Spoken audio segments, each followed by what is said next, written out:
ചോദ്യങ്ങളുടെ നക്ഷത്രചിഹ്നം ഒഴിവാക്കിയതുമായി ബന്ധപ്പെട്ട 49 ചോദ്യങ്ങൾ അത് മുഖ്യമന്ത്രി നേരിട്ട് മറുപടി പറയേണ്ടവയിൽ പലതും ഒഴിവാക്കപ്പെട്ടു എന്നുള്ള ആരോപണത്തെ തുടർന്നുകൊണ്ട് തന്നെയാണ്. നമുക്ക് അവിടെ നിന്ന് തുടങ്ങാം. എങ്ങനെയാണ് പ്രതിപക്ഷ പ്രതിഷേധം സഭയിൽ ഉണ്ടായത്? ചോദ്യോത്തരവേള പോലും അവഗണിച്ചുകൊണ്ട്.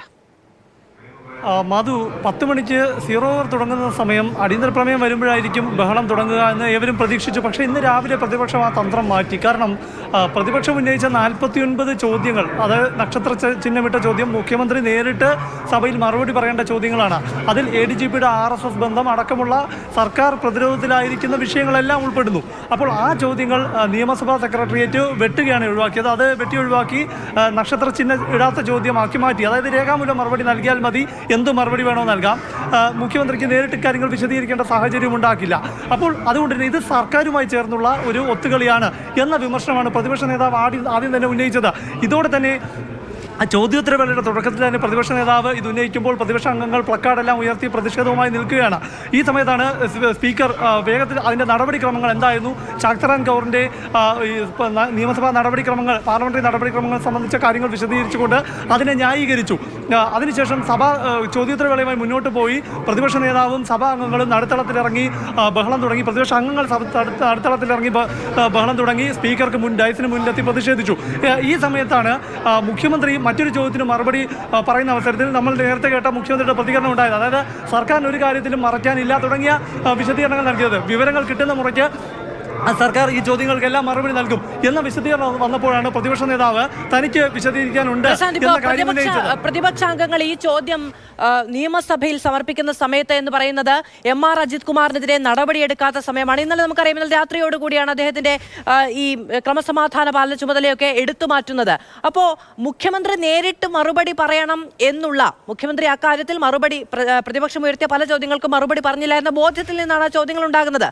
അത് ഒഴിവാക്കാനുള്ള സാഹചര്യം അല്ലെങ്കിൽ ഗൂഢാലോചന നിയമസഭാ സെക്രട്ടേറിയറ്റിന്റെ ഭാഗത്തു നിന്നുണ്ടായി എന്നുള്ളതാണ് പ്രതിപക്ഷ ആരോപണം. തീർച്ചയായും അത് തന്നെയാണ് ആരോപണം. കാരണം അക്കാര്യങ്ങൾ, അതായത് പ്രതിപക്ഷത്തിൻ്റെ ഇക്കാര്യങ്ങളുള്ള അവകാശത്തിന്മേലുള്ള കടന്നുകയറ്റമാണ് പ്രതിപക്ഷം ഇതിനെ വിശദീകരിക്കുന്നത്. സ്പീക്കർ ഇതിനെ ചട്ടങ്ങൾ ഉദ്ധരിച്ചുകൊണ്ട് വിശദീകരിക്കുമ്പോഴും അത് പിന്നീട് അതുകൊണ്ടാണ് പ്രതിപക്ഷ നേതാവ് രണ്ടാമത് മൈക്ക് ആവശ്യപ്പെട്ടു. സ്പീക്കർ അപ്പോൾ ഈ ബഹളം തുടർന്നപ്പോൾ മാത്യു കുഴൽനാടനൊക്കെ ബഹളം വയ്ക്കുന്ന അവസരത്തിൽ സ്പീക്കർ ചോദിച്ചു, ആരാണ് ഇവിടെ പ്രതിപക്ഷ നേതാവ്, who is the opposition leader എന്ന പരിഹാസത്തോടെയുള്ള വിമർശനം വന്നപ്പോൾ അത് പ്രതിപക്ഷ നേതാവിന് അത് വല്ലാതെ കൊണ്ടു. അതുകൊണ്ട് തന്നെ അദ്ദേഹത്തിൻ്റെ സീറ്റിലേക്ക് പോയി. അപ്പോൾ സ്പീക്കർ മൈക്ക് അനുവദിച്ചപ്പോൾ സ്പീക്കർക്കെതിരെ വളരെ രൂക്ഷമായ ഭാഷയിലുള്ള വിമർശനങ്ങളാണ് പിന്നീട് നമ്മൾ കേട്ടത്.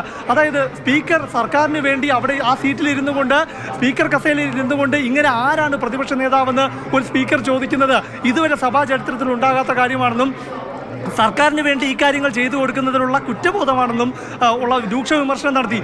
അതിനെ വിമർശിച്ചുകൊണ്ട്, ആ പ്രതിപക്ഷ നേതാവിന് ആ ഭാഷയെ വിമർശിച്ചുകൊണ്ട് MP രാജേഷ് ആദ്യം വന്നു. അതിന് പിന്നാലെ മുഖ്യമന്ത്രി പ്രതിപക്ഷ നേതാവിൻ്റെ ഭാഷ, അദ്ദേഹത്തിൻ്റെ നിലവാരം വ്യക്തമാക്കുന്നു. ഇതുവരെ ഒരു പ്രതിപക്ഷ നേതാവും ഉന്നയിക്കാത്ത ഭാഷ തുടങ്ങിയ കടുത്ത വിമർശനമാണ് മുഖ്യമന്ത്രി ഉന്നയിച്ചത്. ഇതിനുശേഷം പ്രതിപക്ഷം ചോദ്യോത്തരവേള ബഹിഷ്കരിക്കുകയാണ് ഉണ്ടായത്. ചോദ്യോത്തരവേള ബഹിഷ്കരിച്ചെങ്കിൽ ഇപ്പോൾ ശൂന്യവേളയിലേക്ക് കടക്കാൻ പോവുകയാണ്. അനുശോചനം നടക്കുകയാണ്.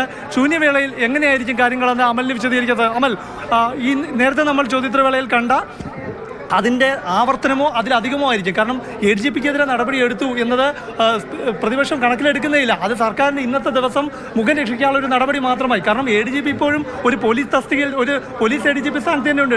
ക്രമസമാധാന പാലത്തിൽ നിന്ന് മാറി നിൽക്കുന്നതേ ഉള്ളൂ. അപ്പോൾ ADGPയെ സംരക്ഷിക്കുന്ന വിമർശനം പ്രതിപക്ഷം ശക്തമായി മുന്നോട്ട് കൊണ്ടുപോവുകയല്ലേ?